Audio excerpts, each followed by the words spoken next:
The Policy and Personnel Committee to order. I want to make note that this meeting will be aired live on the School District of Beloit YouTube channel in order to comply with the Governor's Safer at Home order and the Open Meetings Law. To conduct committee meetings while maintaining the Governor's Safer at Home order and keeping the health and well-being of our families, community, staff, and board members a priority at this time, we encourage you to participate from the comfort and safety of your home instead of coming to COLAC. The board is encouraging this due to limited spacing and following social distancing directives from the governor. Some members of the committee will be at COLAC tonight. For this committee, it's myself and Kyle Larson, and others will be participating via phone, and by phone we have Stephanie Jacobs participating. We thank you for your patience and understanding during these unprecedented times. All right, so we'll call the meeting to order. Could I have a roll call, please? Larson? Here. Jacobs? Here. Charles? Here. Okay, is there an approval of the agenda, please? I move approval of the agenda. Is there a second? I do. I second. All right, any questions on the agenda? All in favor, please say aye. Aye. Aye. Any Aye. opposed? All right, the agenda is approved. And now we're at policy 522.71, social media guidelines for staff.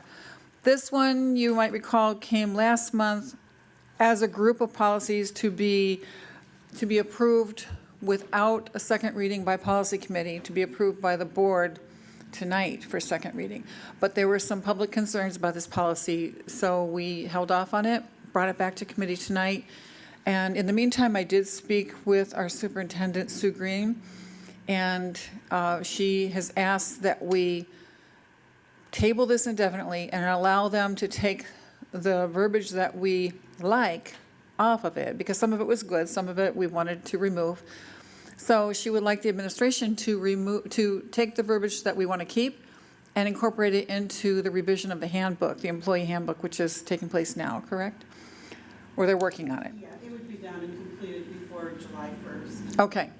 So what we want to do is just table this policy indefinitely with that understanding that it won't be thrown out, but the good parts will go into the employee handbook, and of course the board will be able to see what is added to the handbook from this. So I would like to move to table policy 522.71, social media guidelines for staff.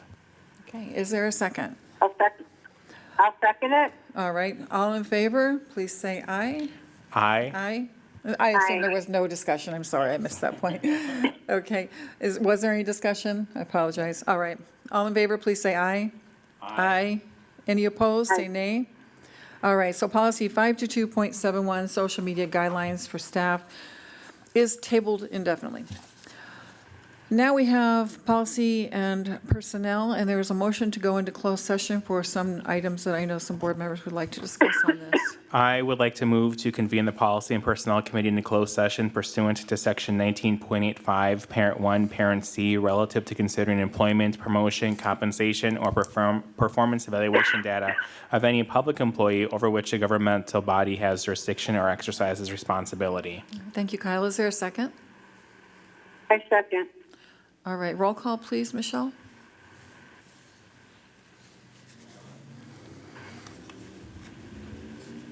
Charles? Aye. Larson? Aye. Jacobs? Aye.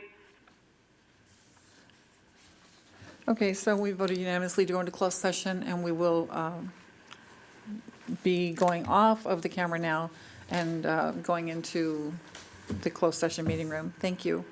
And we will return after this for a vote.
Ready?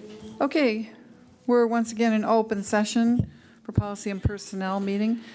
I would like to move to recommend the employee recommendations Exhibit A to the full Board of Education for approval. Is Stephanie on the line? I'm online. You guys sure move fast without me. Would you like to make a second to that motion? No, I'm good. I'm just adding a little humor. Second the motion, Stephanie. I'll second it. Okay. Is there any further discussion on policy and personnel recommendation Exhibit A? Okay, all in favor of approval of the employment recommendations Exhibit A, please say aye. Aye. Aye. Aye. All right, any opposed? Okay, employment recommendations are approved, and next meeting date is kind of up in the air at this point. If we have one, it would most likely be on the 14th, but we'll have to decide that. Is there a motion to adjourn? I move to adjourn.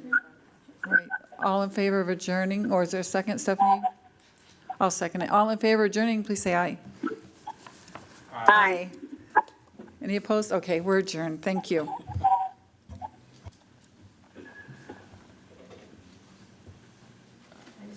That's fine. No, I was. I'm waiting.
Okay, any discussion? All those in favor say aye. Aye. Aye. Opposed? Motion carried. Okay, we're going to move on to 2A, which is the soccer cooperative update. And Joanne? Okay,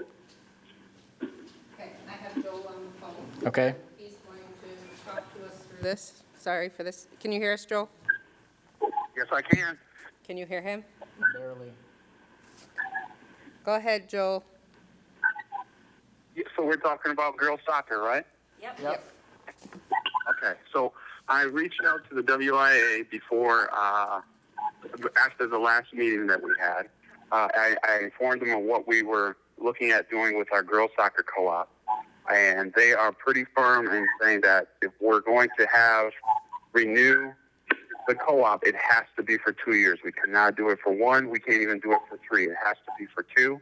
I asked our conference ADs about this situation as well, and they were pretty confident that the WIA would not change the length of a co-op for any situation like this. So it is 2 years if we renew. So that would be next year and the following year before we would disband if we decide to go that route, or we can not renew it now, and that will be end of the co-op, and we can continue as Bullet Memorial.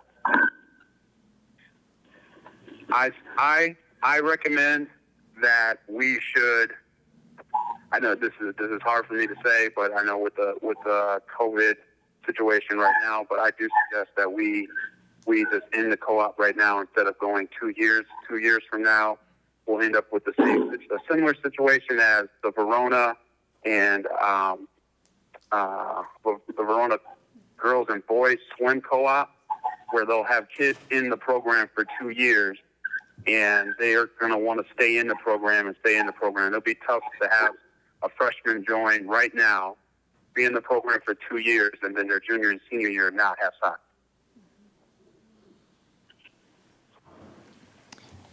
Any questions about that from the committee? No questions, I just appreciate your insights on that. Did you hear that, Joel?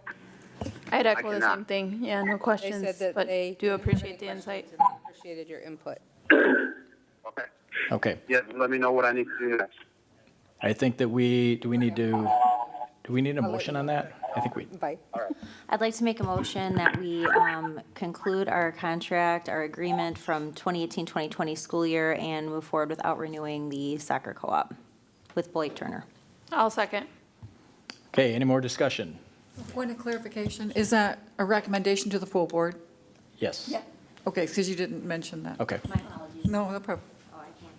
go ahead. Yeah, recommend to the full board. Thanks, sorry. Okay, hearing no discussion, all those in favor of the motion, please say aye. Aye. Aye. Opposed? Motion carried. Thank you, Joanne, and thank you, Joel. Yep, I hung up on him. I'll fill him in. Sorry. That's a little difficult. All right, item 3A, request for proposals.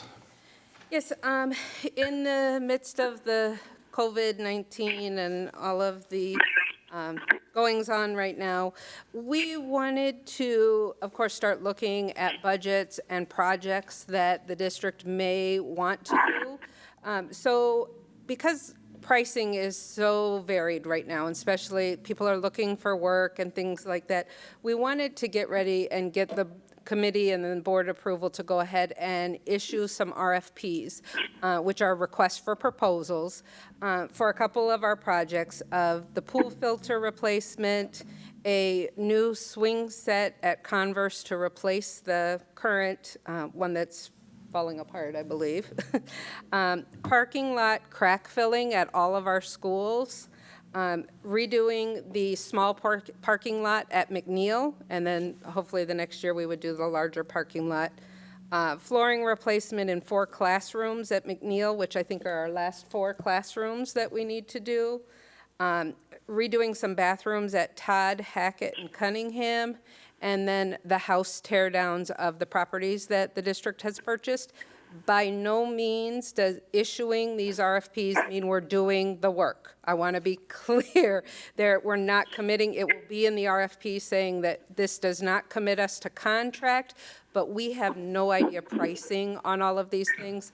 And right now, honestly, you're getting a lot of competitive pricing because people are looking for work. They want to secure work because the future is unknown at this point.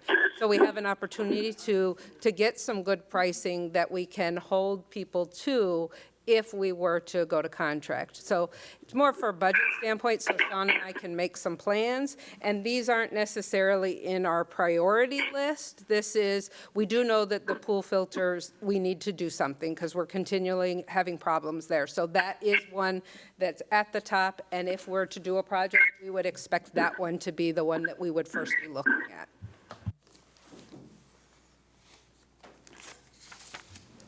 Questions from the committee? Okay. Let's see, we need, I appreciate you continue to obviously plan ahead. Obviously, the world continues to spin and life goes on, and this will too come to an end at some point. But obviously, there's things that have to get done, and appreciate the work that you're putting in and thinking ahead. I mean, I'm a planner myself, so I think it's great to see that. So with all that being said, do we have a motion for this? Okay, I would move to the full board. The recommendation of approval to release requests for proposals for the purpose of pricing estimates for the various facility projects listed. Do we have a second? I'll second. Okay, any more discussion about that? Hearing none, all those in favor say aye. Aye. Aye. Opposed? Motion carried. Thank you. Thank you. Thank you. Thank you. Future agenda items. I know it's Megan. Without any urgency at all. At some point, just wondering if we could get an update on, I think a few months ago we asked for an update on RFPs for the interpretation of board policies. I know that Michelle did a really great job bringing us some options. I thought we had decided to go back and do some more. I wasn't sure where we were on that. But like sometime between now and like December, I understand that there are some other priorities right now, but I just didn't want it to get lost. Okay. Any others, Wendy? Nope. If you have any others, as the weeks go on here, let's just send me an email. Hearing none, the next meeting date will be, right now, do we have that tentatively planned for the beginning of May? That would be, what do we got for a date there?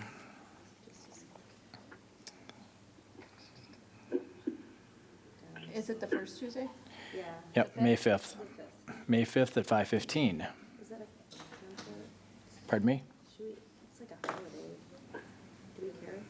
I'm just a little sensitive to holidays right now because I know we're having. Cinco a de board Mayo? meeting. Well, we're having a board meeting Thursday, which is Passover, and so I'm just trying to be conscientious of everybody's stuff. You know, could we do the 12th? The 12th, I mean, I don't think. Let's see, we're gonna have board meeting on that day. Oversight's that day too, Or if anybody's okay with doing it Wednesday or Monday. or Monday. Or what Monday, is it? yeah. How about Monday, the 11th? Or Monday the 4th, could we? Or the 4th, I mean, sorry. You're right. Which is Star Wars Day. But that's Okay. So the next meeting will be May 4th at 5:15, assuming that everything's status quo the way it is right now. All right, motion to adjourn. I'll move to adjourn. Second on that. Second. Okay, all those in favor, say aye. Aye. Motion to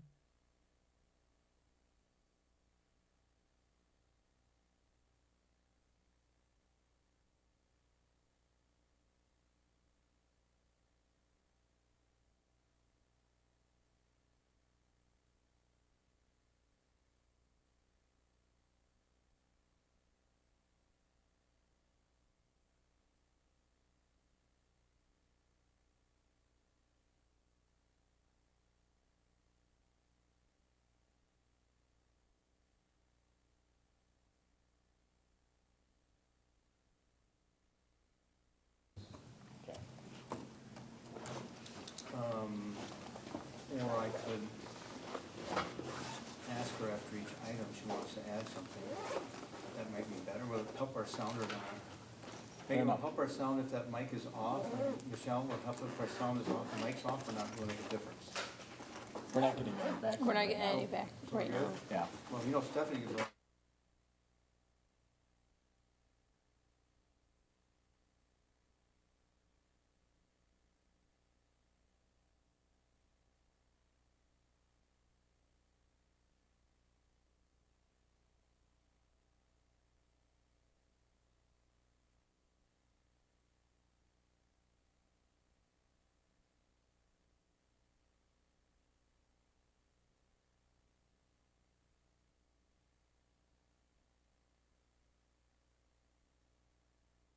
It's a late start. We had a little committee run over, but we got to do the business the right way. We would like to call this meeting to order. Michelle, would you do a roll call, please?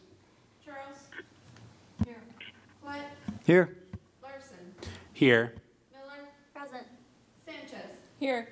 Long? Here. Jacobs? Here. Uh-oh. Is that everybody? Yes. Could I get an approval of the agenda, please? So moved. Second. Oh, go ahead, Jim. Go ahead. Somebody? Megan did. Megan? You did? All in favor, say aye. Aye. Aye. Anybody opposed? Oh, We are now, do we have any public comment? Michelle, tonight? No public comment? For those of you watching at home, it's our second try on this virtual meeting stuff. We hopefully are getting better and better. As technology keeps changing on us, we'll try to keep up.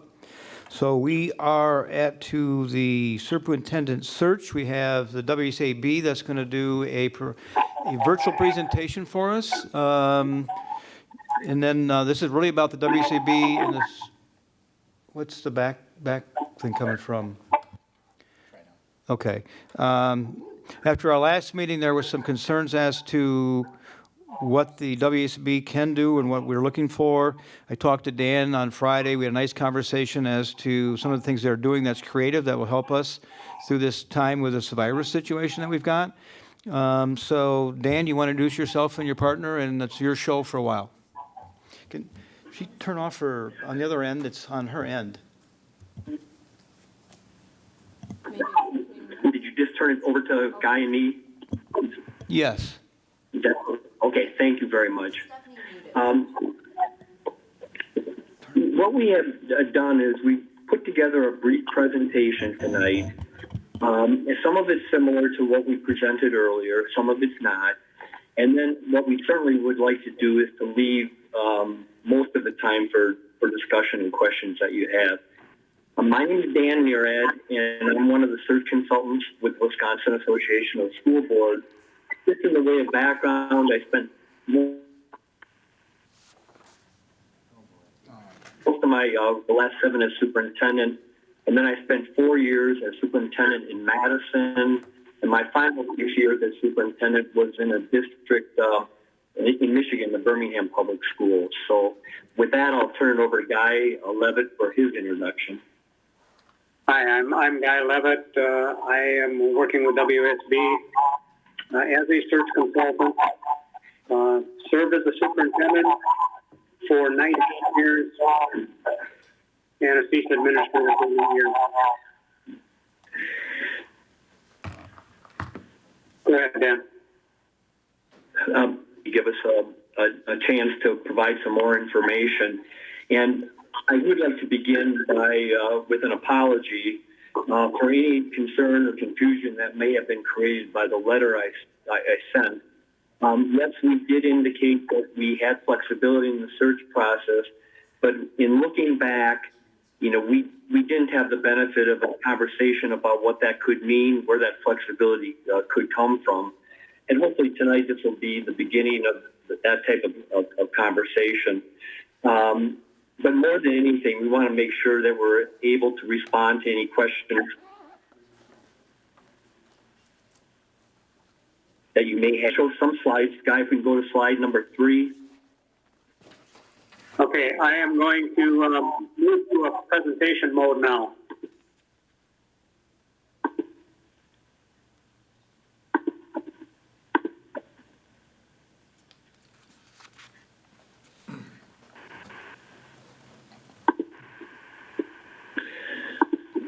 Okay, what you have here? I'm sorry. Are you able to hear me? Yet? Yes. You have a slight echo, Okay. Guy. Do you have one of your mics I'm sorry. unmuted? I'm terribly sorry. I'm not hearing you. Yeah, one of your mics might be left on. I'm getting an echo from you. Mine is still on because I can't mute it when I got the screen up. Okay.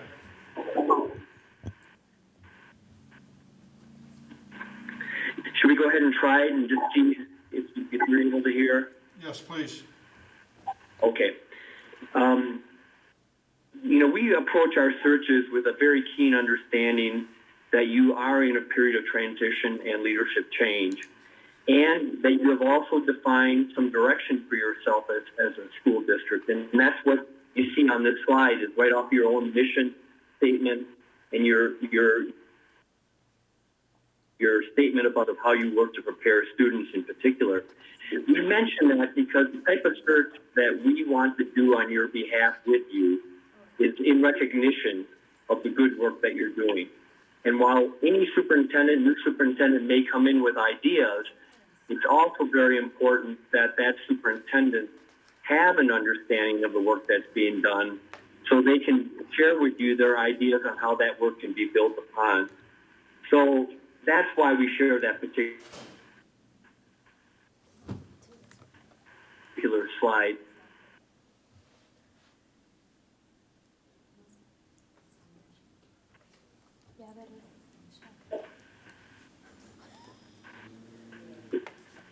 Still there, Dan? Yeah, slide number 4, please. This is a slide that we did share with you when we met earlier. The next one is a new slide. But we realized that selecting a superintendent is the most important work that a school board does. Our work relative to helping school boards is to have specialized in placing Wisconsin superintendents. And that's the only superintendents that we work to place with school boards. But we also have an ability to network nationally through an organization that we're a part of called the National Affiliation of Superintendent Searchers, which is supported by the NSBA. Because with that network, we're able to reach out nationally to be able to urge applicants to apply for this position. We are also able to advertise nationally if that's one of the interests that you have, but that's really going to be discovered through more in-depth conversation. So the point is that we do have established networks to assist in identifying a pool of candidates, and we have experience working with all types of school districts, and we also pride ourselves on being knowledgeable about what quality school districts are looking for in superintendents. And yes, we can be flexible in the slide that we want to be able to have with you. Guy, we'll go to the next slide, slide 5. This is a new slide, and it's very much an evolving part of our work, just as the work that you're doing to hold virtual meetings is evolving for you. And so what we've done is we've had a lot of discussion as an organization about how we go about conducting the search in what we label this very special time. If that is desired by you as a school board, we are prepared to do the entire search virtually. And we currently are doing 6 searches across the state in a virtual format. If there's a need for policy development in relationship to virtual meetings, you might already have that done. We're able to support that work as well. But the things that we are able to do virtually from the beginning to end of the search is to hold pre-screening meetings with applicants, have those taped, provide an introduction for those that you may want to select to come in for interviews. We are able to do focus groups, which is a very important part of the way we do searches. We're able to do those virtually. We're able to do the interviews virtually.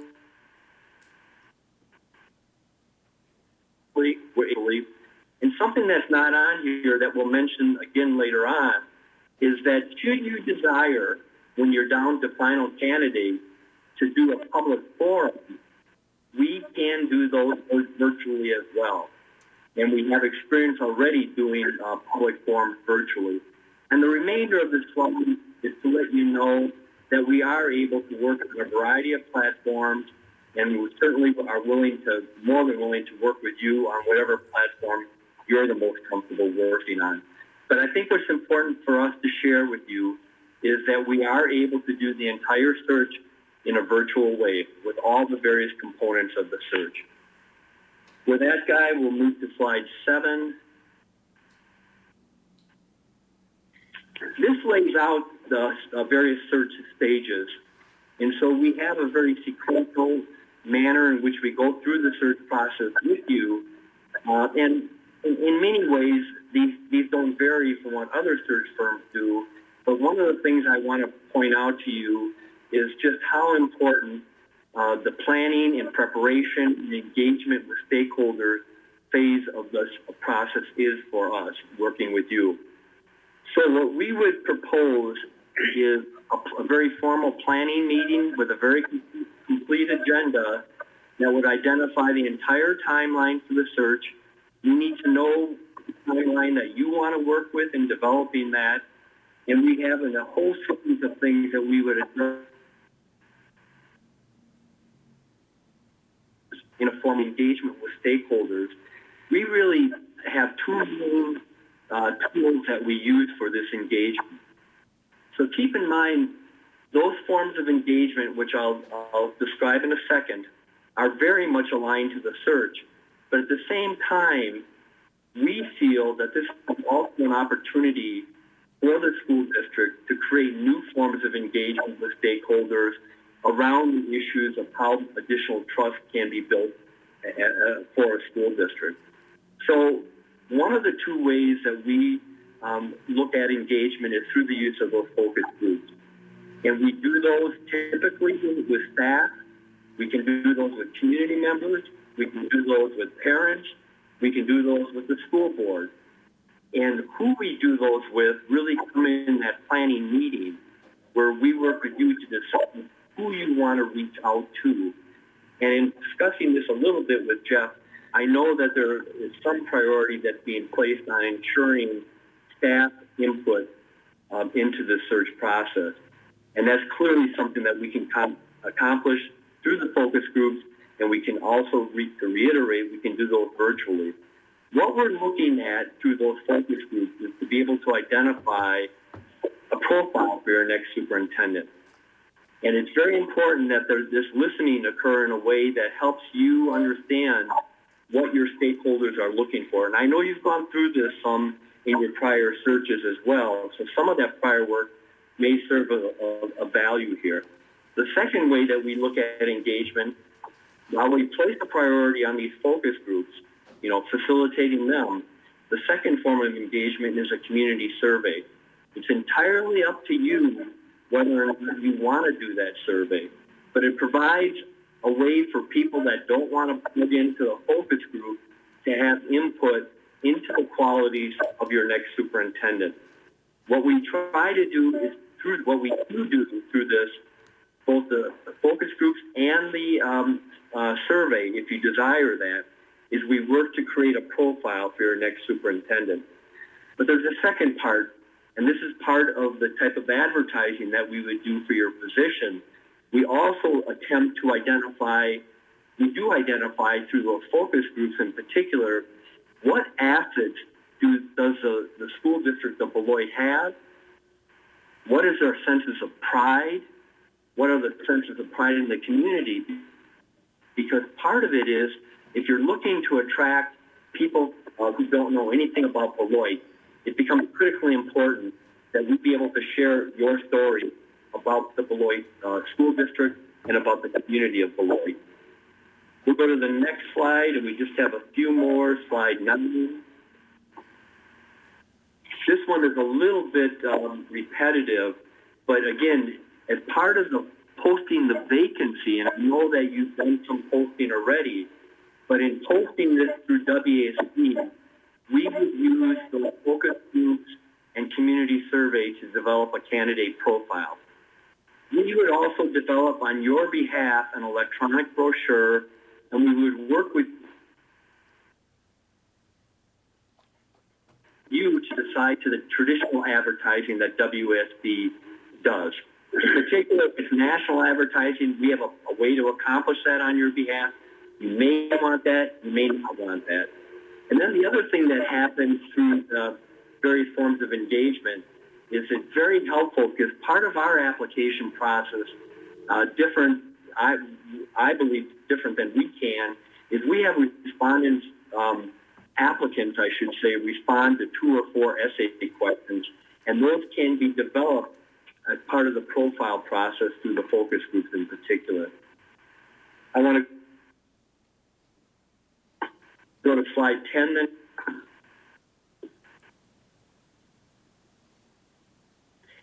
This is something that we feel is very important to emphasize tonight in this presentation to you. While we feel strongly that the WSB application process should be used, and we have a variety of reasons for that, we cannot emphasize enough that there is no attempt by WSB to pre-screen out any of the applicants. So let me say it a little differently. As a Board of Education, you will receive applications, and you will go through a process, and we have a way of suggesting how you do that, of reviewing all those applicants. Because in the end, while we may have information about applicants that we want to be able to share with you, and we feel as your consultant that we should share with you, it's really critically important for me to underscore you get all the completed applications, and you make the final decisions about who you're going to interview. And while we have a whole bank of interview questions, you will be deciding as a Board of Education for your applicants. We'll go to slide 11. Again, this is just emphasizing again, the Board of Education selects the applicants for the first round of interviews. And you will finalize those interview questions. We'll do all the back house stuff in terms of setting up all the interviews and scheduling all the interviews. And we can assist you by being present in the interviews. But the interviews themselves are conducted by the Board of Education. The consultant doesn't facilitate the interviews. We'll go to slide 12. This is the final interview. Again, emphasize Board of Education selects the final candidates to come back in for the final round of interviews. WSB, under the fourth bullet there, we have a service where we provide a criminal, financial, and educational background check. We do that through a third-party vendor. And while we can assist you with reference checks, and how we do that is to provide you some common questions to ask for reference checks, our view is that the Board of Education, by identifying a couple of members, should do the checks. And we feel that that's critically important is because we don't want to be filtering information from direct reference checks. We want you to be able to hear that information directly. And then finally, again, here's that public forum piece again. Oftentimes what school boards are doing, while the second round of interviews is occurring, there could also be another interview team beyond the Board of Education also reviewing those finalists or interviewing those finalists.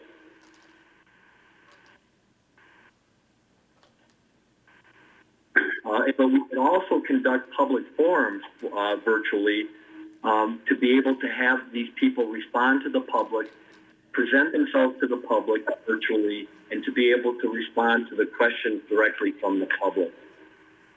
And then if we could go to slide 15, which is our final slide for tonight. Again, emphasizing we know that this is a very, perhaps the most important task that a school board does. And we know that you have experience with it. And more than anything, we want to be of help to you in working through your next search. And so while we will provide advice and counsel, we can't underscore enough that the key decisions about who you interview, who you bring back for final interviews, for example, are should be made by the board. And in addition, I can't emphasize enough that we do not pre-screen out applications. You will receive all the completed applications to review. And so with that, I'll stop. Let me just turn to Guy quickly. Before we entertain questions, is there anything else you would want to add? I will try to speak. I've been getting some feedback before. We have learned from doing team meetings, it's critically important that anybody not speaking mute your mic. That really cuts off the feedback.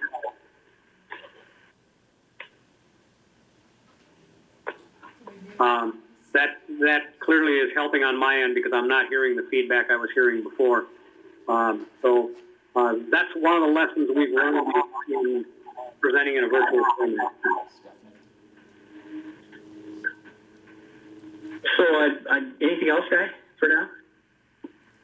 No, I'm good for now, Dan. Okay, thank you very much. And now we're prepared to answer any questions you have and have a discussion about what we're able to assist you with this search. All right, we appreciate that, and I'm going to let the board ask questions, and who wants to be the first one up? Anybody? Maybe if we start with Stephanie, we can get her mic. Stephanie, are you there? Stephanie? Yes, I'm here. I'm here. I know you're on like a 10-second delay, I believe. We are at questions. Since you're not here, the board feels that you should be able to ask the first question, because the other thing we want to do is mute your mic because of the feedback we're getting. So, you have a question for? I do not at this time. Okay. I'm going to turn your mic off, and I'm going to come back to you. So if we turn her mic off, because she can still hear us, right? Without that? Okay. So, all right. So does anybody want to have a question to start with? Kyle, you want to start? Go ahead. So I love the idea of being able to do everything virtually. I'm wondering kind of what that looks like. So if you do like, for example, a remote focus group or a virtual focus group, is it, everybody dialing in from their homes? That could be, I'm thinking they could be a little chaotic. So just how is that working with other searches? Like what's the format and like the process for that?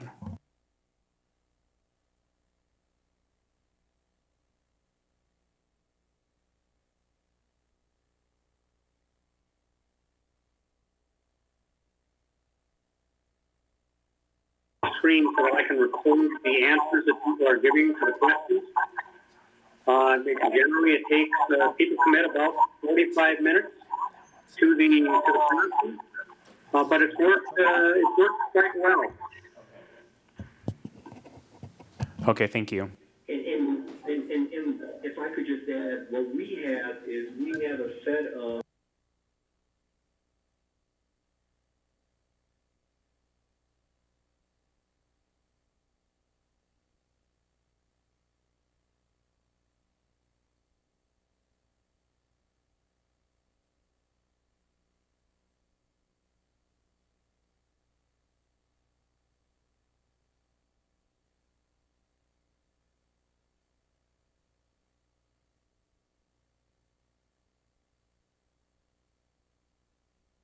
if I can offer another commentary on focus groups.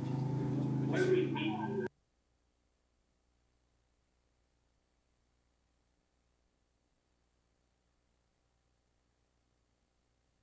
all the responses we got to the questions, but they're not divided down by these are staff responses, these are support staff responses, these are community responses. We say, here's everything we heard, and here are the themes that came out of those focus groups. So we're not making any judgments. People are being anonymous with us, and they tend to be very, very honest. Thank you. Wendy, is that your mic? No, you're not. So, John? Yeah, I have a number of questions here. First of all, you had talked about the virtual searches that you're doing right now. I think you said there's about 6 of them that you have going on right now. I don't know if it's possible to get references on that, or maybe to have conversations with people from those districts that are going through that process to see what their views are on that. and you kind of going in and out. You mean on the virtual piece? Right, yeah. What districts do you have working on that right now?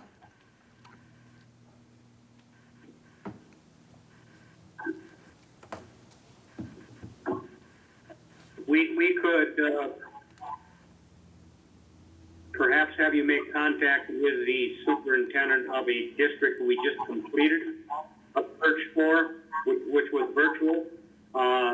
That would probably be appropriate, but for the ones that are still active right now, I think it would be, it might not even be appropriate to try do commentary on those. Sure, that's fine.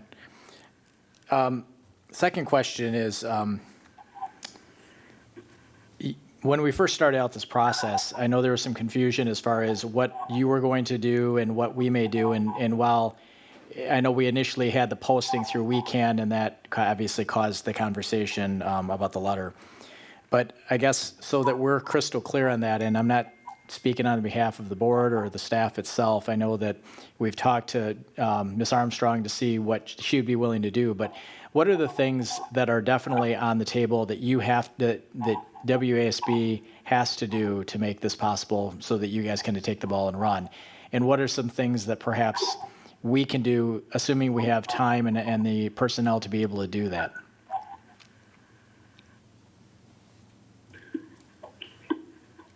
I didn't hear the entire question. I heard the last part of it, but what was the first part of the question? I'm sorry. What part of the process do you want to be, does WASB have to be involved in to make this happen with you? And then what are the pieces that potentially we can assist with, or our group can, our staff can do?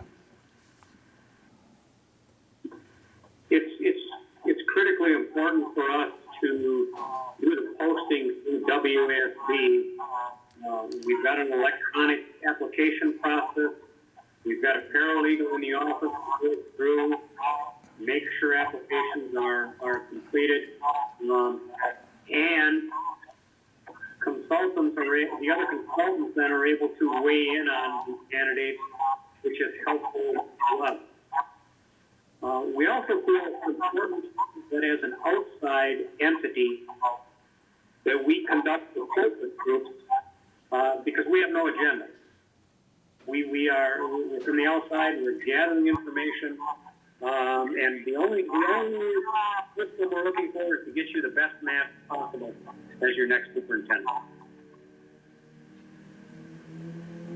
Aside from that, a place where, like your HR director would be really good in assisting the board on your reference check phone calls. There may be a possibility that if we're doing a focus group with a Hispanic group or a group that has language issues, then we might have to use the interpreter that the district could provide to help us with that particular focus group.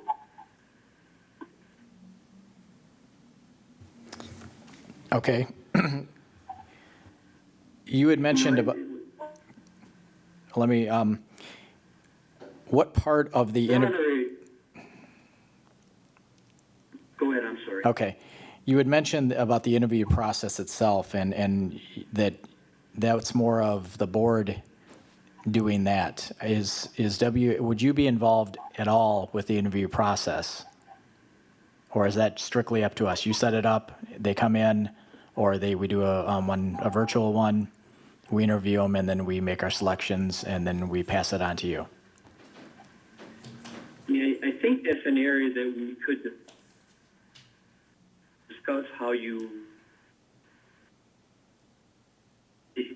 works. Is the consultant is present mainly to help the board during the interview evenings or whenever you would do the interviews to make sure you have all the resources that you need to be able to do that.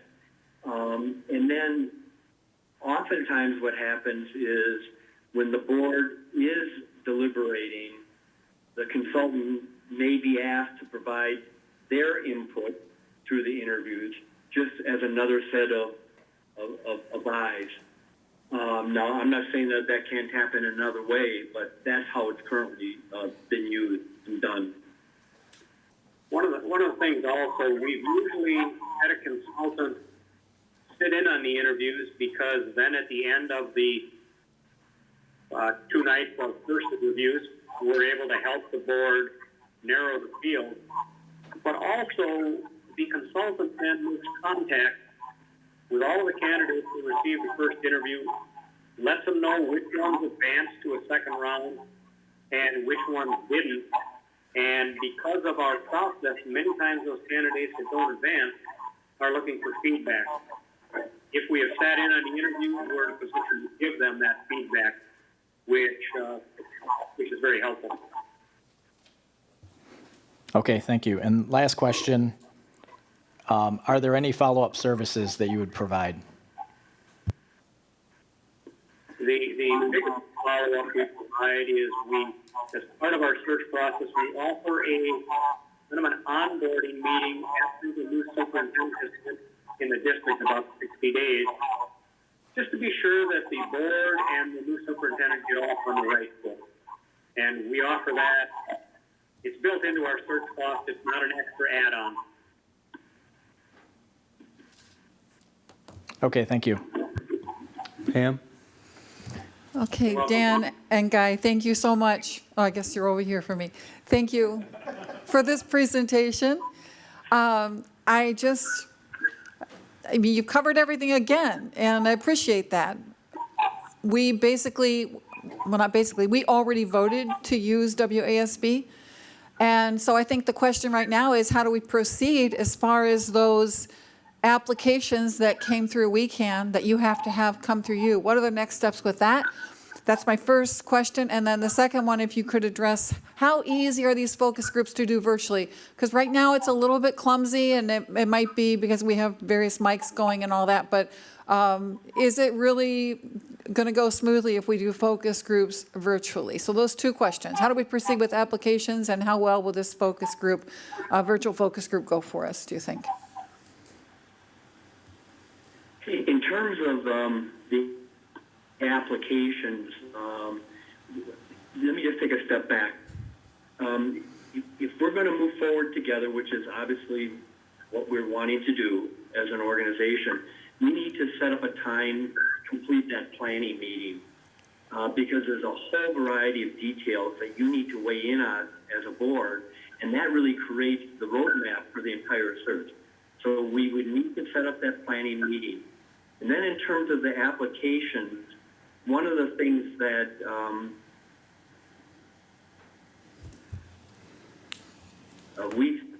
and what we would want to be able to do is to work with the applicants to help them convert whatever they can from the We Can application into the WASB process, and actually be willing, I would be willing, and we would also work with Sally at the WSB office to assist those candidates to make it as less a burden as possible. Okay. And generally, the materials that they're asked to submit are in the form of PDF files. So the feedback we've got on our electronic process has been pretty good from the applicants we've seen this year. Do you use something like Zoom, or what do you use? Not for applicants, but for focus groups. We have been using Zoom for most of the meetings. It tends to be a little more stable platform than what we're on tonight. We've gotten less feedback on Zoom. But from in your technology department, they may have another option as well. So it doesn't have to be one thing or another. We've had good luck with Zoom. Okay, so it sounds like the ball's in our court as far as having a planning meeting. Thank you. Would you want the applicants to move to reapply with WASB in the process before the planning meeting? So would you need us to give that direction tonight and set a date for the planning meeting so then applications come in, or do we have to do the planning meeting first? No, I don't think we have to do the planning meeting first. Do you agree, guys? Well, I think you do, Dan, because in the planning meeting, you've got to finalize your search calendar, because that goes into the application materials. You'd like to plan when you're going to do your focus group, because normally we conduct focus groups before we actually put the final application on. And of course, you've got to work with somebody in the district to develop the materials for the electronic brochure that Sally will put together. That is a good point. But I guess what I would want to be able to commit to do is to move that along as expeditiously as we can. Yeah, and the focus groups, realistically, the assistance we need from a district on focus groups is where are we going to be talking with? We've got to have some way of inviting them or them inviting us into a focus group. And with the fact that most people aren't working right now, it's generally pretty easy to arrange these groups. So just kind of, thinking out loud here a little bit, if we could kind of move forward and do the planning around those focus groups, and then have some discussion whether or not you're interested in that community survey. That's entirely up to you. And we could kind of then look at that planning meeting where we can lay out the entire search. I'm just trying to think of some things that we can just get this thing moving ahead in a way that serves your needs in the best way. And that community survey is really a very inexpensive option. It just talks about what people are looking for in the superintendent. We basically put a link on your website. They respond to it. When Sally closes a search, she pulls together report information from that search, and we supply that to the board. So what do you need from us tonight then? I would think what we need from you is to know if you're comfortable moving forward with at least how we've described the application process. Second would be to email me some dates where we could do the planning meeting. And then third, I would say that my being able to work with somebody, whether it's through the planning, we could wait to the planning meeting to do that, and I think that's what Guy is suggesting. Or is there someone you want to designate from the board to work with me on the focus group process? Okay, I just have one question. I don't want to lose these applicants we have, so shouldn't we be concerned about that application process first so we don't lose them? I hear we have like 7 at least. We would want to notify those applicants, and that could be done through your HR, that we're going to have them apply through WSB, and if they're patient, we'll let them know how to do that when we get to the point. Okay. I mean, and the other option would be, I mean, that is something that the HR department could do. If that's what you desire, to turn those names and telephone numbers over to me, I would contact them and tell them what they need to do. That That's seems entirely like it up would to make you, sense. Because Yeah. I don't want those 7, I think last I read in the paper, I thought it was 7 lost either. And the thing of it is, there are some profile type things that they can do right away while they're waiting to pull together the more specific parts of the application, the essay questions, and letting them know when the interview dates are, things like that. Thank you. Thanks. I have one question for WASB and one question for the board. Just a details question on the community survey. Can you hear me okay? A little bit better near the end. Why don't you repeat, please? Sure. Just a question about the community survey. Are you willing to look at qualitative feedback, like open-ended questions on that survey, or are you accustomed to multiple choice or checkbox only? The questions we presently use are closed questions. I think there may be a place for some comments at the end. I'd have to check that. Yeah, I think there are comments at the end. So yeah, the reason that I'm asking that question is that we've heard very prevalently from our community members that there are a lot of opinions and a desire for widespread community input. And while I know we've already discussed as a board that we probably have a good pulse on what that is, I don't want to deprive any of our community members under these sort of extreme circumstances the opportunity to provide that feedback. So as long as you're willing then to maybe expand under the apocalyptic circumstances that we're in, the open-ended questions, is that something that you're open to? Like providing maybe just a handful more, rather than just like, do you have any other comments? Like, could we do like 2 or 3 a little more like targeted or categorized open-ended questions? I think what we just need to check with the person at WSB, Sally Schweitzer, whether or not the survey can accommodate that. But if the survey can accommodate that, I don't see an issue with it. Okay, there's going to be equity and access issues across the board. I think Pam was smart to point that out. Like we're all kind of clumsily figuring out how to do these things virtually. So I just want to try and reduce, the opportunity to overlook or disempower somebody from sharing it, Sure. So thanks. One thing that we've done, and again, we'd have to figure out how it works now and whether or not the district would have resources. Yes, we provide a link, but we also have made paper copies available to people requested.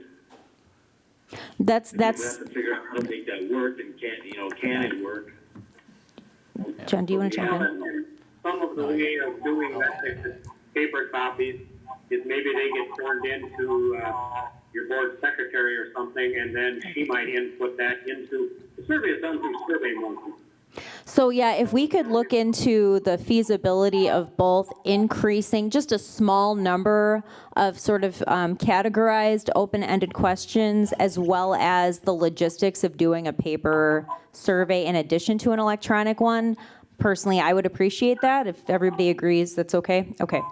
John, do you have a thought on this topic? Because I'm just going to switch topics. Actually, yeah, Go ahead. kind of. Can you hear me?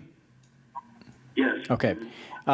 It kind of goes back to the question about the reference, and you had mentioned that there's a district that has placed a superintendent recently that you worked with, and they did virtual forums or virtual focus groups.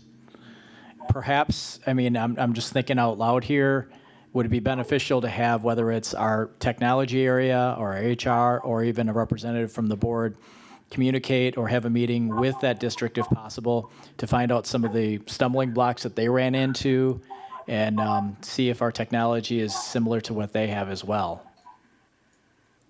What we did for the virtual community forum, they used their YouTube channel so that the consultant could ask questions of each candidate. The community could listen live on YouTube and could email questions to the consultant. You basically had about 45 minutes for that forum. They recorded that forum, and after they got done, then they posted each of those candidate interviews on YouTube so the public could respond after watching the recorded interview, or the board could also watch the recorded public forum. And just to make a distinction,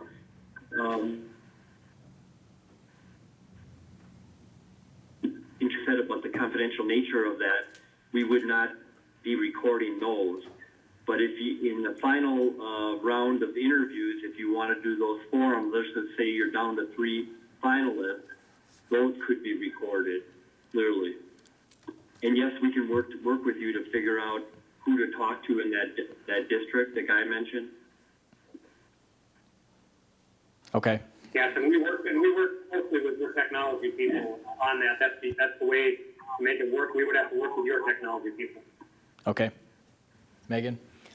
Thanks. And then this is more just in relationship to the timeline. I agree that we need to act with efficiency to not lose our candidates. My concern with the planning meeting right off the bat would be that we're close to seating a new board. And while I'm sure there'll be still a lot of consistency in our board members, we're going to be going through a leadership transition there. And this is more directed toward the board right now. I was hoping that we could virtually or in person, do some kind of like a retreat, both with the new board members only, as well as with our administration, our cabinet, just to make sure we have our ducks in a row, we're same page, and we get a really great start to our year.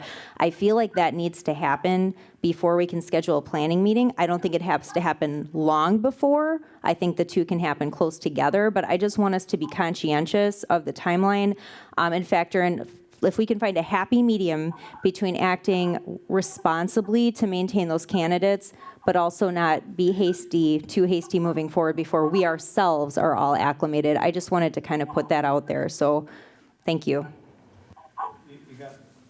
You got ahead of me, Megan, because ultimately my suggestion was going to be that you wait till the election results come in. You're going to have to include the new board. It's really right for them to be involved in the planning process. It's not wrong that, I don't know who's going to be back and who's not. Maybe everybody's back and we have one new board member. We might have 3 new board members, 1 member back. I think it would be important for, even before that board is seated, to invite whoever wins to sit at the table to have an equal say, which would include those that may not be coming back. And I hope, I can't predict anything. I hope you're all back. I like all of you. And yet we have some candidates that want to be on the process. And so Long-winded answer, yes, I thought that process through. I think that's the only way you can go about this planning. You cannot do it before the new board is elected and seated. So, Pam, you wanted to weigh in? Yeah, I agree that the new board members should be part of the process, but in the past, we haven't waited for them to be sworn in for things like this. We've invited them to come in and be part of the meeting and participate, and just sort of by consensus, agree how it's going to go. I would suggest that, because let's say you do have 3 new board members come on, that you're losing a lot of experience there, people that have been through this process, and will only benefit the new board members with their, with their knowledge and opinions of how we should proceed. So I would wait for the election results, but not to be seated, and so maybe like the 14th, I'm just suggesting, but I'm not saying that, but maybe the 14th could work. As far as the technology goes, I don't want to be, us doing your technology stuff. I think you guys will figure that out with our technology people. The board can just stay away from that. That's my opinion. But I'd like it, of course, to go as smoothly as possible. I don't think we're going to help with that. So I think we need to just stay out of the whole technology and interviewing people about how it's going and all that. We hired WASB to do this. I think we need to trust them. That's why they're here tonight, to tell us they can do this virtually. Yeah, I agree, Pam. If you notice, I didn't say wait until the new board is seated. Once the election results come in, I do think it has to be a collaborative effort from the old and the new, and I think it's the right way to go. So I don't know if it'll be on the 14th. We may have to do a separate night. I have to see how heavy that budget will be on the 14th. The meeting will be on the 14th. Well, I wouldn't think the planning meeting would take that long if we have the right support. Before I ask the tough question I want to ask, Stephanie, are you there? Can she hear us? Can I'm she here. Did you have anything you wanted to add or weigh in on before I ask my question? Not at this time. I'm having a difficult time hearing, but I think I'm getting the gist of it. So go ahead, Jeff. Thank you. Well, no, Wendy, the quiet one, wants to say something, so she's been patient. Go ahead, Wendy. No, I just wanted to go back to the community surveys and the public forums. I did hear you say something about the translation services. Now, is that something that you guys have available and have used in the past, or is it something that our district would have to provide? In terms of the survey itself, WSB has an embedded Spanish version.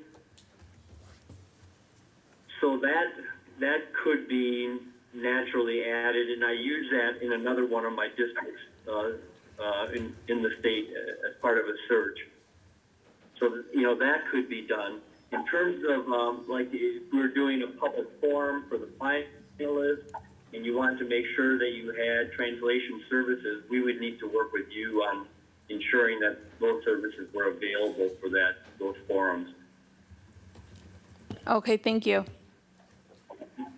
Anybody else have a question before I want to ask something financial? So, Guy and Dan, I wasn't at the first presentation, but if I understand, all in is $12,000. Is that what I heard? Well, what we gave you in our proposal was a range between $12,000 and $13,500. But what we're also working with school boards on is a not to exceed amount. Okay, you couldn't hear this, but God just sent down some thunder and lightning and said that was too high. I'm just telling you, he sent a message. No, and I certainly respect that, but here's what I would say is, one thing I want you to keep in mind is the way WSB does the search is we bill only for actual time. So part of it is, the planning meeting may lay out some things that may be done a little differently in the search. I can't predict that, but at least in terms of how we laid it out, that was kind of the range. But we are not uncomfortable with doing a not to exceed. The other thing is, without getting specific tonight on that, if we do this search entirely virtually, the travel costs that we built into our proposal will shift. I mean, there may be some other things that have to be done other than travel, but we aren't going to have the bulk of those costs. I appreciate it. And by the way, So here's what I would say. go ahead. We'll work with you. I mean, I understand what you said in terms of the overall dollar volume, but we need to have a conversation. I would just suggest in terms of what is that volume that you're comfortable with, and whether or not we can fulfill our responsibility within that dollar amount. We might be very well able to do it. But if not, we would have, you can be assured we'd have some back and forth to see if you were comfortable with how we were responding. You don't know me, Dan. I have a wicked sense of humor, so I was kind of joshing you a little bit. But my question, though, really is, I wanted a kind of the top end where you're at, because how much money is the district really going to save by saying we're going to piecemeal some stuff together with you?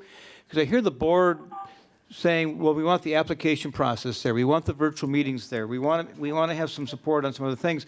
So if we back out a piece or two, are we really saving us any money, and are we actually causing some more continuity issues?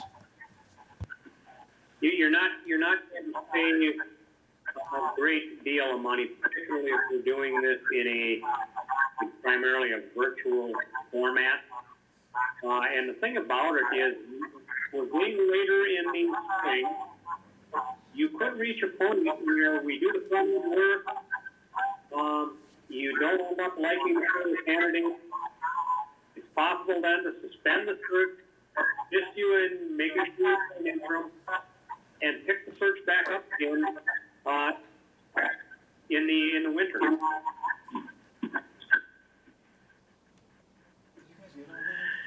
And we would continue to work with you at that point. I mean, it's just kind of taking things a step at a time to see how it plays out. And there's some things that wouldn't obviously need to be repeated if we did things on the front end of the search. I'm just throwing it out for the board, and I don't know if that's a decision the new seated board should make, but I kind of like the idea of it not to exceed and be all-inclusive. I mean, I'm not a big piecemeal guy. I know we have qualified people here, but with what Sue and her staff are going through right now time-wise with this coronavirus, I really don't want to pull them away from what we're going through, and to save a few $1,000s doesn't make a lot of sense to me. Pam? I agree 100%. And it is, like I said before, it's not in the superintendent's job description to find a superintendent. This is our job. And so I think we should get all the help we can from WASB and just go for it. So would it be fair to the board for me to say to Dan and Guy, would you put something together for us that would be a not to exceed and what that would consist of? And then we can also decide we want to share that with the new board before making a final decision, which would be as early as next week. I mean, a week's not going to make a lot of difference right now, right? You all agree with that? Right. Okay. So if you would do that, Dan, get that to me. I'll share it with the board, and we'll have a decision next week. But that seems to make the most sense to me. And then the only thing we have to do, and I trust it'll happen, is this was not a real smooth virtual meeting for us, but I know we're piecemealing things together. And as we continue to grow, we'll get better at it, because I want to make sure when the community is involved that we don't have the little hiccups we have here where the sound's going in and out, because that would be not a very good thing for us. So, but I'm comfortable that'll work itself out. So unless anybody has any questions, I want to thank you both for this, and we'll talk pretty soon again. So if you get that proposal to me, Dan, that would be fantastic. Not a problem at all. I just have one other quick question related to what you asked a while back about what do you need from us. Who can be my contact in the short term here? Should I be contacting you, Jeff? Me. For another probably 10 days. Okay, all right. All right, I just want to make sure we handle it in the right way. Thank you very much for your time tonight, and do know that we will very much work with you to have the best search possible. And one of the things that we pride ourselves on is trying to solve problems along the way. So if you're seeing problems, the best way we can be of help to you is to know about them, and we will work together to address them. So thank you very much. All right, you guys have a great night. We got other work to do, so we'll Thank talk to you again you. soon. Thanks. Thank you. Okay, so Dean, do we need to shut anything down before we go on? All right, No, YouTube is not working. YouTube's not working? We lost it about 20 minutes ago. Maybe the storm. I think it was the thunder and lightning. Sue, we're up to you on the superintendent report. Thank you, everybody, for your questions tonight. I just want to give an update on how we have moved into phase 2 of delivering the curriculum. And I've been receiving a lot of very positive calls from our principals, our teachers, feeling good about the process, feeling clear about the process, and enthusiastic about getting back into really doing their job. And that's felt really good that we've had that feedback. This week, the professional staff are beginning that whole preparation. There's a lot of tutorials going on so that they're getting up to speed on how to use some of the electronics involved. That's this week as well as next week. Next week, especially at the high school level, there's a greater focus on finishing off grades and getting work in to finish off term 3. That's not as time-consuming as the elementary level to get their grades and things in for term 3. It just looks a little bit different. So in essence, they have this week and next week to work on a lot of the preparation things. We're also working on a lot of contacting of families as well during this period. We've set things up in stages because we've got a lot of people to deal with. We have about 500 teachers that we're dealing with and principals and secretaries out in the buildings. And then we're dealing with, what is our teaching staff number? 500, around 500 individuals out at 12 different schools and trying to meet all of their needs.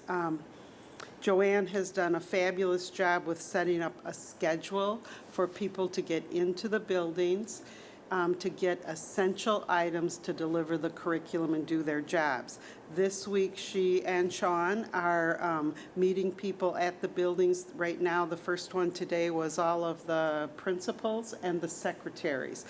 They are ensuring that that is done safely for those people coming into the buildings with anybody around them. They're really using all safety precautions for that task. And they've got timelines. You can go in for 30 minutes, get your things, get out, that kind of thing. The next stage that I believe it also is happening this week, and that is all of the teachers and professional staff members getting into the buildings to get essential materials. In some cases, they need to do some scanning, some copying, that sort of thing. So we're making sure that there's also cleaning materials there in between different people using those things. That's happening this week as well. And again, that is a huge schedule to get that many people in safely. The next stage is the student device situation. And we, after meeting with all of the principals at the different levels, even elementary, felt they really have to get those devices in the hands of their students, along with paper pencil kinds of activities to learn. They want those devices, so that increases the task, but we're getting it done. And we are doing a lot of different things to get that task done. Conversations and communications out to all families if they have a device, how many children, if they have current devices, if they have specific devices in their homes. Are there some children that can share devices? So we're looking at that whole situation. Starting again, our order is the high school staff, which includes also BLA, and then the intermediate, and then the elementary. And then at the high school level, we talked with the music staff, and we also will be working with the high school administration and the music department there to make sure that students will also, when they get their devices, they will also have an opportunity to get the instruments that are required for that term 4 classwork. So we're working on all of that as well. We're also taking a look for our elementary students of looking at putting together some bags that would include paper, pencil, crayons, that kind of supplies that the principals told us those kids at that younger level are also going to need because they can't do the majority of their work all online. So they'll get some directions online and they'll have activities to do that are tangible. So that schedule has been incredible, and we've had so much work by the cabinet members, Peg and Joanne and Missy and Monica and myself working on those things. It's been a big step for us to take, but it's going along smoothly. Again, we continue to ask all of our people, be patient. It's hard to schedule that many people. At the high school alone, I think we have a schedule of 88 people that need to come in. But we can't just open the doors and everybody go in at the same time. That would not ensure a safe situation. So they're setting up a schedule depending on where the departments are on the 3 different levels so that they're also not all going to one machine to do any kind of scanning and copying, and there are 59 machines over there, and we're just 53. Okay. And they're working that out. It was important. So we are really looking at those details, and again, we put out a schedule, and then there are a lot of phone calls. Well, this time slot doesn't work for me. I need to do this. I want to do that. We're considering exceptions to that, but we're really asking people to work within that schedule so we can get it done in this time frame of this week. And if some of it, obviously, with student devices will go into next week as well. We are taking some extreme measures on some of those student devices. At the elementary, they're not assigned an individual device by name that they, carry around and are responsible for. So we're looking at a way to address that situation and include some kind of, in a baggie that the parent would have to get that device, some kind of a flyer that the parent is going to have to sign that they would, be responsible for that, and they would have to take care of it, and it wouldn't be returned with damages. So we have to get that in place for that level, which we do at the upper levels, but we don't have that need in place in typical times. So we're working on that. And then April 20th is that target date that Term 4 begins, and we anticipate, and we've shared with all staff, what we put in place, the work that they do with those students at the beginning of that term goes to the end of June, that June 5th date, regardless of if we return to our school buildings or not. They would keep that same approach in place. We did have to make an announcement that, and it went out to families, that all events are postponed for April and May that were scheduled at all levels. We just felt the need to make that decision based on information that's coming out from the state level on what's happening with our state. Talking about some of the peak numbers of confirmed cases may be mid to end of May in Wisconsin, and so we said we cannot take any chances with still keeping certain things on that May calendar. We are all being hopeful that it's possible that we still will have graduation on June 6th outdoors in beautiful weather. We're waiting that out to make any kind of decision on when we might postpone. And we are using the term postpone. We are not canceling because there may be some things that we can reschedule into the summer as appropriate. A couple things I also wanted to highlight. There was a new phone app that Monica had put in place for the district. I don't know if any of you had the chance to put it on your phone. It is an app that will allow all of our information to be easily accessed in one app, and I guess it's easy to use. I have not tried it yet myself. But that was launched. It was going to be launched in May, and because of our current situation, she pushed that up a little bit. Also, Monica has worked with all of our elementary buildings, and they all have a new updated website. And so if you have a chance to take a look at, I don't know that she's completed it all. She started with Hackett. She has talked with all of the 6 elementary principals, and I don't know how far she is in that schedule, but start with Hackett's. Take a look at that website. It's in really nice shape and just a little bit more accessible to everyone. A couple other things to share. This week would have been the beginning of our interviews for the 3 principal positions. We have our high school principal position and 2 elementary positions. And so we are meeting tomorrow to put that process in place in a virtual method. And we will be looking for parent representatives for the high school, student representatives, family representatives, and staff to be a part of that whole interview process. We had a really neat interview process in place and ready to go. Now we have to switch it over. We're meeting tomorrow morning to see how can we use the components we felt would be really good with that interview process. And it was pretty in-depth and not just a face-to-face kind of interview, but a lot of writing tasks, planning of a presentation for a group interview. And so we're going to look at how do we do that in a virtual mode. And so those will be in the next couple of weeks. We'll be moving on those. And we have good applicants in that process as well. I also wanted to share on our food distribution. Joanne has overseen that whole process, and she's worked so closely with Dawn with Airmark, and they've had a lot of things to deal with just to make sure that we are doing that daily provision of food for our kids. At the middle of the day at our different sites, we've been able to keep the same sites. Those numbers have continued to grow over this entire time. It is still a need that is out there, and we're so appreciative that we are able to continue that. The BEA has stepped in and done a remarkable job signing up and covering help at those sites and help with packaging things at the high school in the morning. Some days for 3 or 4 hours they've been over there helping with the packaging of those lunches.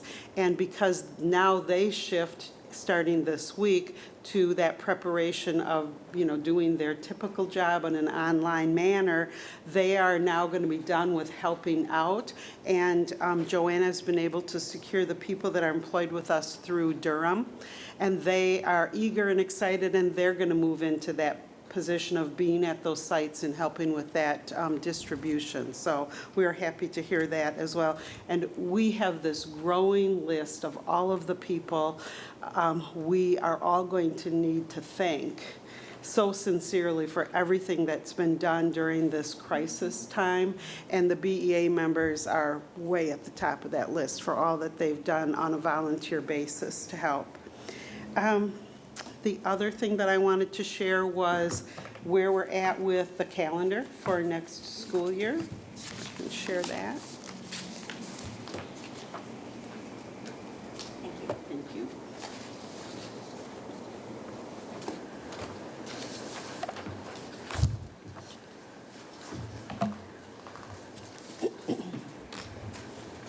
There was a group that had started this process before Bill and I came on board, and Tony Bosco was heading this group up. And we jumped in, and Bill and I were a part of this with Tony and with Tim Vedra, who represents the teachers. And we probably, when we came on board, we probably still had 3 or 4 meetings to work through this calendar. We felt really good when we completed our task, and the main thing that we did was we took off those Wednesday early dismissal for professional development. It was a good effort to have that routine professional development and time for staff to work together on their professional tasks for the students. It just was a bit of a hardship for some of our families, and it was a bit of a hardship of having students remain in the building and what kind of supervision and activities were they involved with during that time. So we said, let's step away from that, and we have been able to put ongoing professional development throughout the school year. And and just not on that routine Wednesday early release. So we think we have a pretty good calendar to bring forward. I understand that the process in the district in the recent years has not been an approval or vote on the part of the board. You know, back in the day, when we had our union, BEA, it was a negotiated item between the board and the BEA, and it's just in a different manner that we do it. So we wanted to share it with you and I guess get your approval that we move forward with it. There was an initial request to do 4 years of a calendar, and I just said, you know, that sounds good, but I think it's very unfair to a new superintendent coming in to be locked into a certain way that we especially look at things like professional development. Also, so many things change in education that we don't want to be locked into some particular format for 4 years. So what we'd also like to do is use the same kind of a template and see how it looks for the 2021-22 year, and maybe be able to, by the end of June, come forward with a second year calendar that would be very similar to this one. But we do want to give, the calendar is so necessary to have in the hands of so many people now for planning. So that's why we wanted to share this with you tonight and get an understanding and acknowledgement if we can move forward with this calendar. May I ask a question, Jeff? So, thank you for all this. It's my understanding that the BEA did really work with the superintendent and Kyle, and it was rather like a negotiation thing, correct? This calendar? I don't think at the table we approached it that way. And Kyle, were you involved prior to that? And I'm sorry, I didn't know that you were. I had met when Dr. Monroe had presented this to BEA to ask for feedback. And you know, I know at the time that BEA was, they were pretty happy with it. Their big concern was where the PLC time was going to be moved to then. They were okay with giving up that Wednesday time, but they didn't want that time then to be a burden like it had been before. The Wednesday was kind of a solution to a problem, and their worry was then where does the problem move to, you know? And, you know, they were excited about the 2 weeks off at Christmas time or in the winter. So it actually, I don't see a whole lot of changes. Is the PD hour still a part of this? Because I see in June there was some time. So is there going to be like a more of a presentation? I don't want to drudge up things as I knew it last, you know, and if those things have already been resolved, I guess. Yeah. What are you, I'm sorry, I'm not understanding. So- What are you asking is if what is in place, Okay, Kyle? so originally, when this was presented to BEA in the very beginning, I think it was probably January, no, it was December-ish, I guess. There was a PD component piece in this that every staff member was required to complete so many hours of PD through the year, and it could be district provided. And that's why those days off at the end of the year were kind of blocked out so that staff members would get paid for it, you know, to compensate them for doing things throughout the school year, but then their PD would also be provided in the district during those days if they still need to complete their hours. Is that still a part of the calendar? I think it is not a part of this calendar per se. There was discussion on that. There was nothing that was created.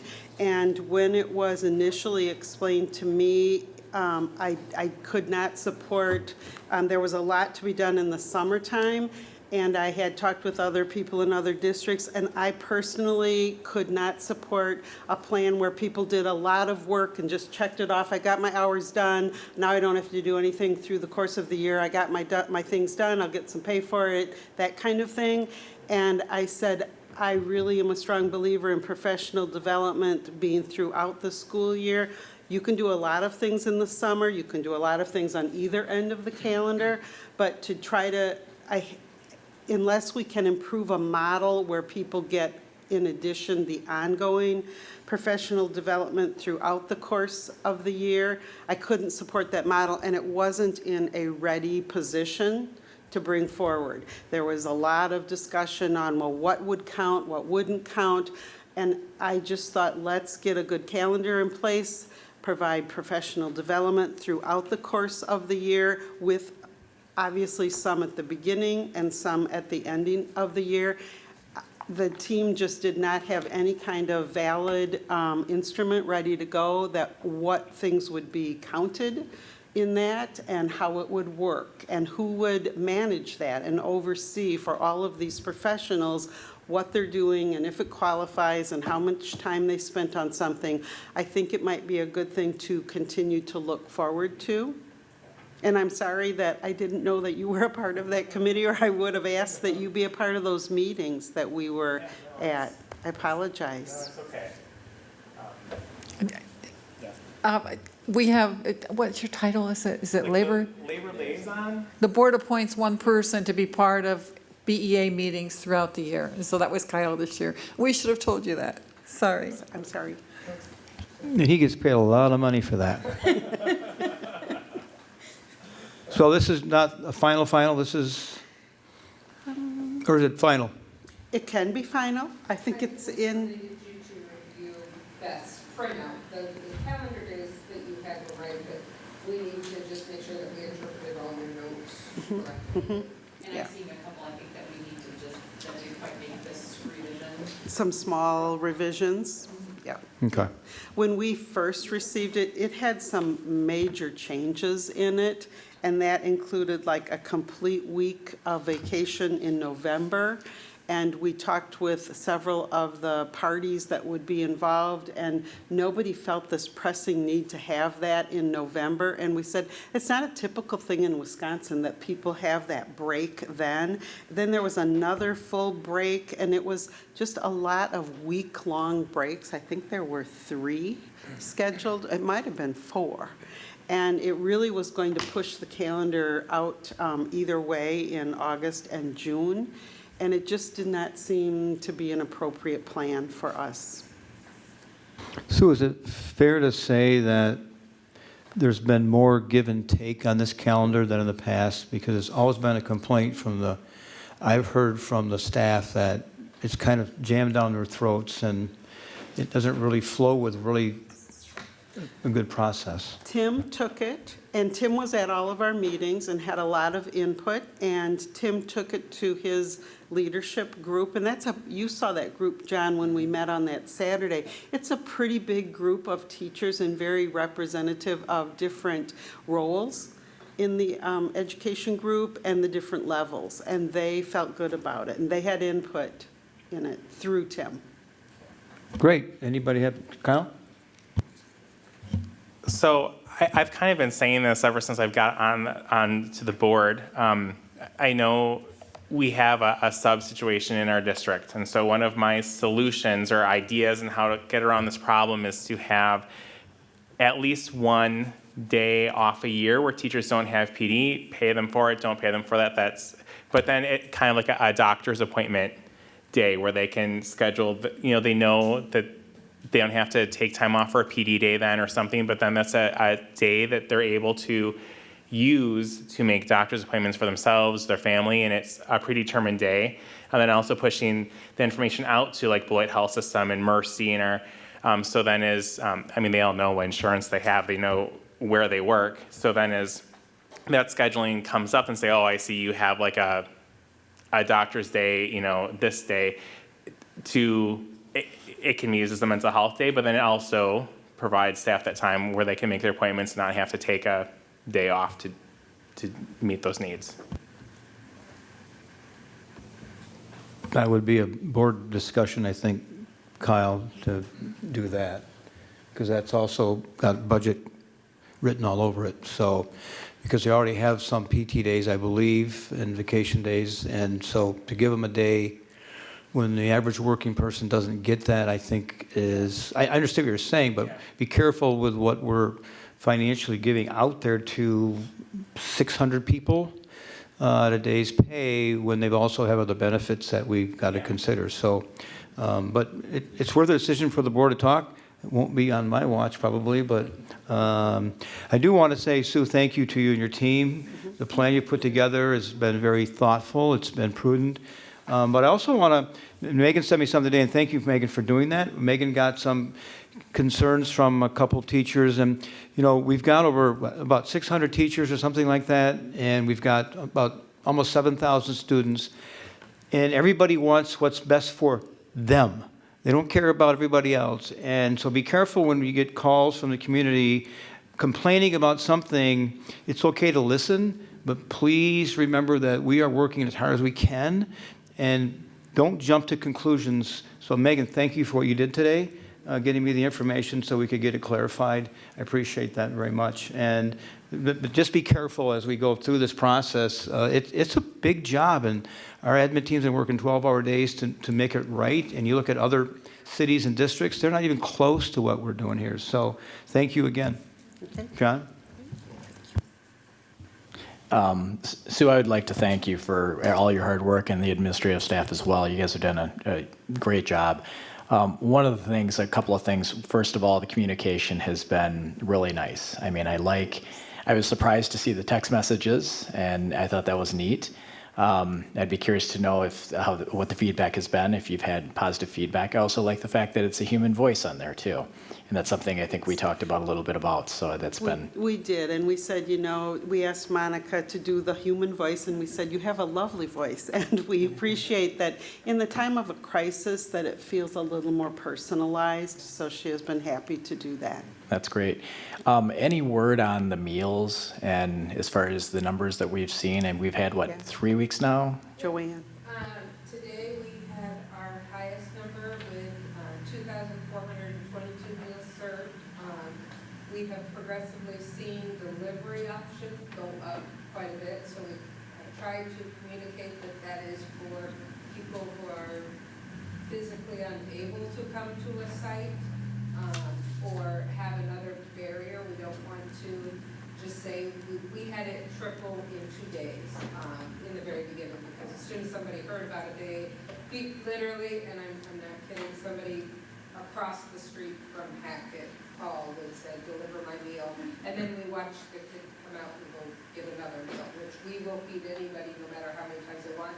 But we needed to make sure that we're getting it to the families who can't get there. So today we did 344 deliveries of meals. We are averaging since March 27th, we have served over 2,000 meals every single day. Prior to that, it was hovering around 1,700. We are between 2,000 exactly on the 30th, and like I said, today was 2,422 that we served at those sites. That's So great. We're getting it out there, and they like seeing their teachers. I think they're going to get real excited as they've started to see their bus drivers. We wanted to make sure it was people they were kind of used to seeing and get excited in the car. They're just kind of waving and having a great time. And Durham is beyond the moon at this point that they're able to help out. And I really am appreciative of the staff of our partners. I don't like calling people our vendors.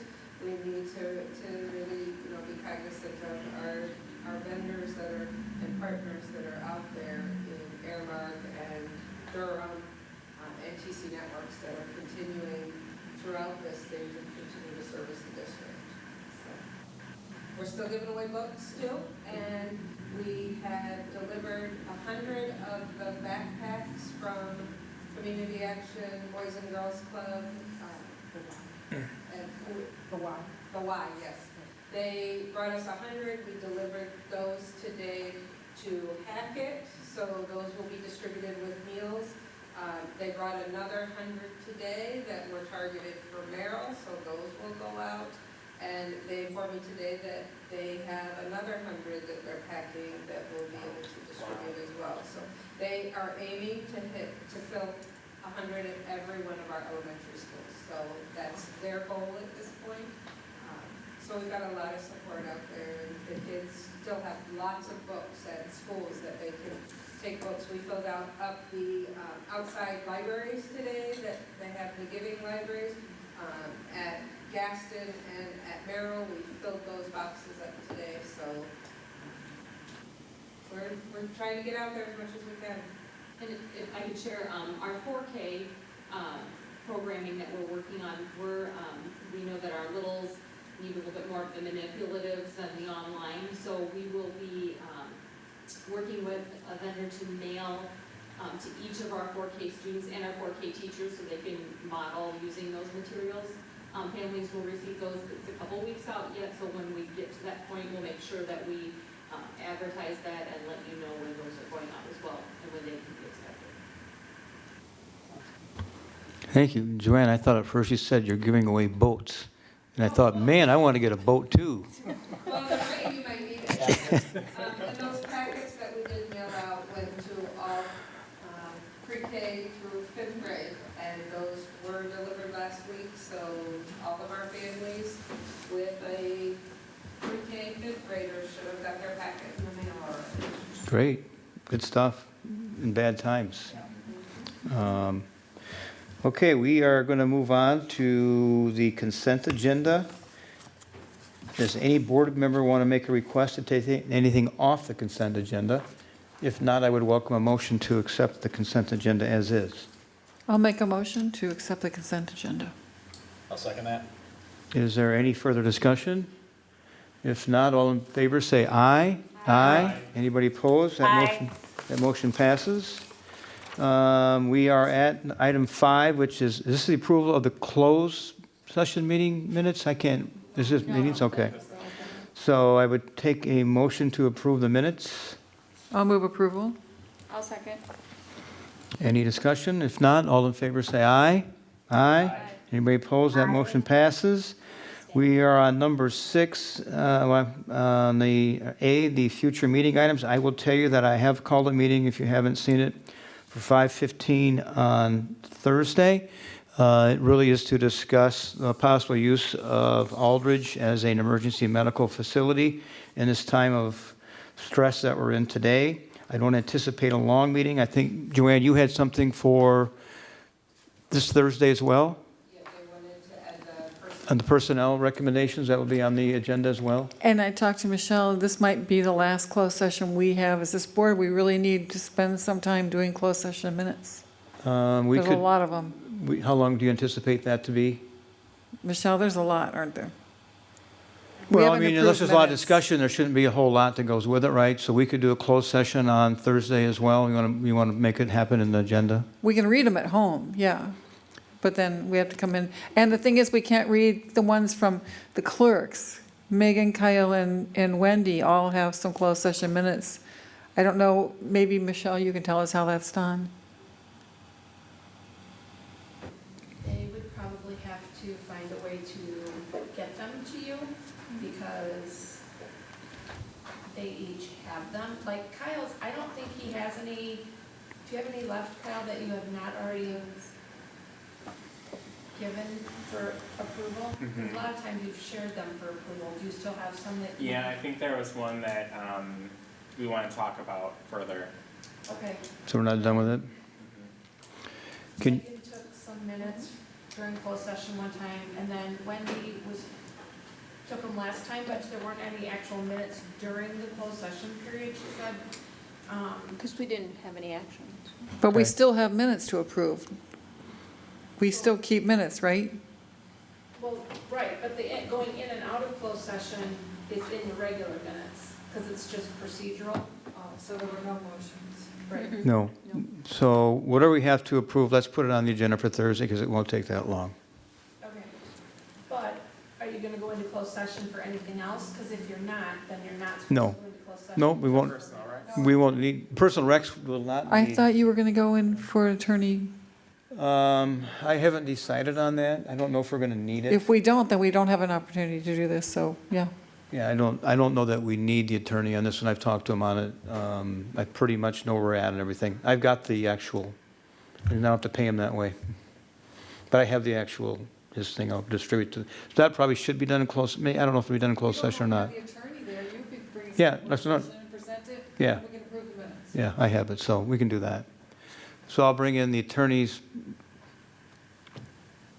opinion of Thursday's meeting. So we'll do a small closed session prior to the board meeting.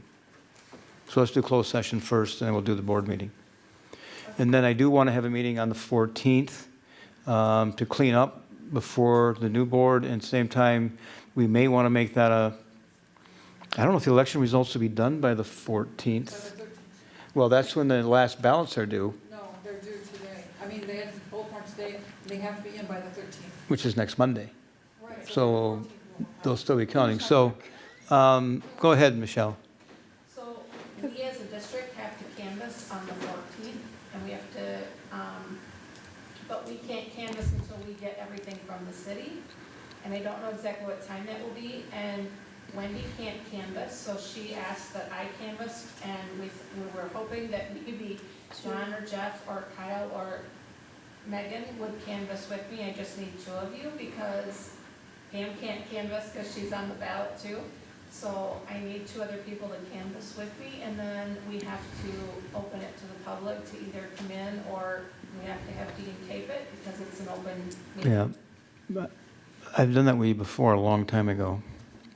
I don't know that I want to set the planning meeting for the superintendent search on the 14th. I want to make sure we have everybody right and at the same time. So I'm not going to plan on the 14th for the planning meeting for the superintendent search. And they used to make us wait to do the swearing in for like 3 days or whatever, but I believe I just read something the other day that said that's changed and we can now swear them in like the day after the canvass. Okay, well, I'll double check that too and send you that language so we know for sure when we can swear them in. But Michelle, swearing in means what to us? I mean, you still can't, you can't have 10 people voting, you know, so what is this swearing in? They can't vote, but they would be sworn in, so like if there's any confidential type of Okay, information or whatever, they have to abide by all of that. okay. so it makes sense for them to be sworn in to have that planning meeting. Although nothing confident will be, but I'd like to see them sworn in though. But I'd like to see them sworn in before they attend. That would make me feel better. I don't care. It'd make me feel better. So, anybody else have anything they want? Megan? Hey, so I appreciate that we need to meet quickly on this week regarding the Aldridge situation, but I'm, like, I know there's only 3 of us in Beloit, but it's like a kind of an important Jewish holiday tomorrow and Thursday, and so I understand the urgency of Aldridge, but if we could not pile onto that agenda, I would really appreciate it. It's like, we're already under like strains being at home, people are trying to like work and do parenting things at the same time, many of us are struggling to do family things virtually under a lot of like pressure and stress, and like I understand that that's important. Is that something that could wait until the 14th, or could we meet Friday? No. Okay, No, so can't. that's fine. you The can- Aldridge thing is cool, but I'm just gonna respectfully ask that I'm not sure what you're talking about with attorney stuff or, That's part of the Aldridge thing. That That will is. literally be, in my opinion, a 10 to 15-minute meeting, which you and could that's call in on. totally reasonable. Yeah. Yeah, I'm We could just- put the notes off till the 14th. Okay. Is there anything that- else we can do really in the 14th? I would appreciate that. Thank Yeah. you. Yeah. Jim, I don't think we can put them off the 14th, because we can't go into closed session to approve minutes. If we don't get it done on the next meeting, we may not get it done, and then we have a legal requirement to do those minutes. But Megan doesn't have to stay for that part. Yeah, that's fine. Yeah, it's just approving minutes. You can read them and let us know if you find anything wrong. I didn't understand, I had not heard that there was any attorney, anything, like this is all brand new information to me, and so I wasn't sure what the time expectation there was. So it Yeah. sounded to me like we had the one meeting and then we were like adding other things, but if that's all rolled up together, that's perfectly reasonable. You know how I like long meetings. I do. It's your middle name, you know. No, I don't anticipate very long on Thursday, so. May I interject? Thank you. What, is somebody calling from the sky? Yeah, go ahead. I'm going to try and be on the phone for the meeting. Right now, I am working through some doctor appointments. Before I feel comfortable coming out into the public, I really need to, let me tell you, during these times it's very difficult to even talk to someone on the phone. But I'm still symptomatic, and I'm not I just want to throw it out there that I'm just not comfortable coming in until I get a doctor's okay, even with a mask on, that I can be there. So I just want that out there. And then I also want to know what everyone's comfort level is. Would you guys be all right with me coming in to a public arena, to a board meeting, if I am still symptomatic, if I have a mask on and I've got doctor's approval? Would everyone be all right with that? No? I think you need to stay home as much as we'd like to see you, Steph. I mean, we have to show No, leadership and as well, so. No, and I thank you, and that works for me, and I'm glad everybody's being honest. I prefer to keep the calling in until I don't have symptoms, because I don't know that I don't have it, and because I don't have any tests. So I thank you for that verification, everybody. I want to keep everybody healthy too, and I want to do my part. But I also wanted to say something. I was thinking tonight while this is being broadcast on YouTube, so people understand why I'm not there. We actually lost the YouTube connection. Pardon? We lost the YouTube connection. The YouTube connection's lost, however, we're still recording it, and Dean hopes that he can take the recording to YouTube later on. So be careful what you say here, because it's probably going to be on TV eventually. So, And I'm fine. No, and I'm fine with that, because I have nothing to hide. I just don't want people to feel, I don't think that was inappropriate, was it, that I just said what I said? no, very, very appropriate. So thank you for that. Thank you for thinking of our health. I appreciate it. Anybody have anything else they want to talk about? Well, we can talk on Thursday as well if you have future items for the 14th, but I'm just trying to wrap up as much as we can before the new board sits. And I do think we have to combine efforts with the new board moving forward on the planning, but ultimately it'll be the new board's decision. So having said that, nobody else has anything else, motion to adjourn? So moved. Second. All in favor, say aye. Aye. I Adjourned. So we have closed session, so I don't know if we can do the social thing in that conference room. Social Can we with all of distancing? us? I think, Can we stay in here? why don't we stay in here? I think we can stay in And here. I think if you guys went in the conference room, you can't really hear us, right? So I'm gonna ask. Oh, good, so I can just stay on the phone like I am?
Okay. Okay. So we'll give this stuff out again, and those guys aren't waiting. Sorry, I'll go. I was gonna say, is Sue, are you coming here? Are you? It's okay, Jeff. Okay, we are at the special board meeting at 6:15, however, it's a little later than that.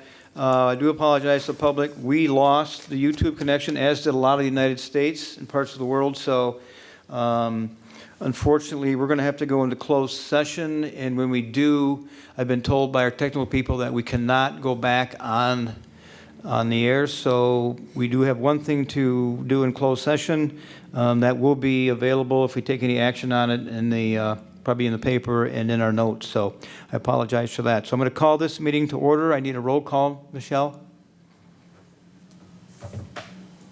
Jacobs? Here. Wong? Here. Sanchez? Here. Miller? Here. Larson? Here. Fled? Here. Charles? Here. Can I get an approval of the agenda? Move approval? Second. All in favor, say aye. Aye. And then I need Kyle to do his thing. Oh, that's me.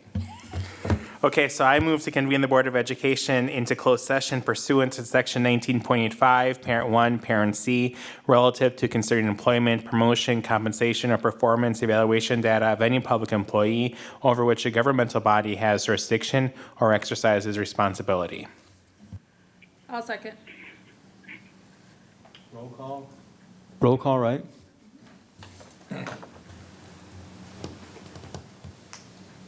Charles?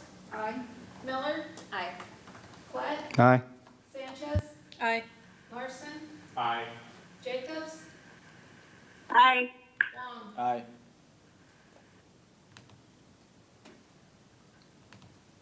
And Rob, you're on the line, right? Yep, I'm here. Okay, and then we need Michelle to step out.